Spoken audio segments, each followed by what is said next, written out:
Someone once said to me that you are where you blend in.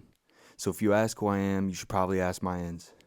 And if ends could speak, they'd tell the path I walked to school, past that tree growing through the fence, that troubling analogy that spoke deeply to my fear of these ends.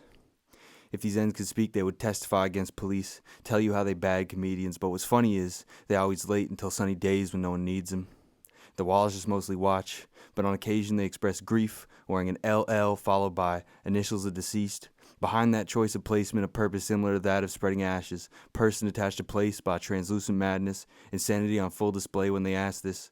Why they do 'em like that? I respond to the concrete 'cause you was just watching, standing there stupid. Trees fulfill purpose, just you really useless. The alleys would tell you how these students now different.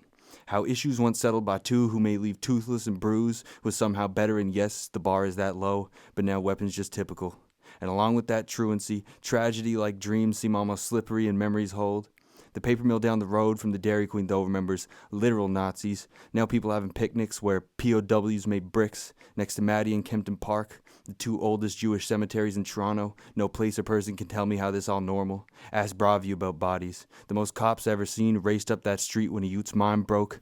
Took the straps of his older bro, mass shooting, but he aimed low, hit 13 and killed 2 plus him. Back to Bravio, though. 1962, the last execution in Canada. Dawn Prison, December 11th, had the same body count, but it's now a hospital. Ask these ends, they'll remind you when murder was called medicine.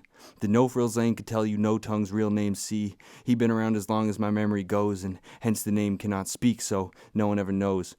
He returns shopping carts for quarters and enjoys pats on the back, and I know his tongue is missing, 'cause I once made him laugh.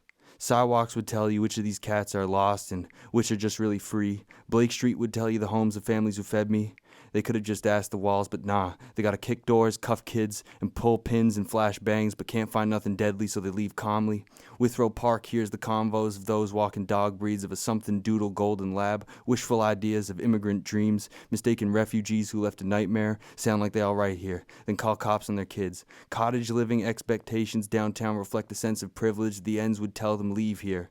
The ends seem confused as me why a racist would live where every race is. Perhaps when you just target their kids, it don't seem like that's your reason, and your conscience can stay comfy. Staircases you smoked on countless times will kill you for leaving if you ever come back.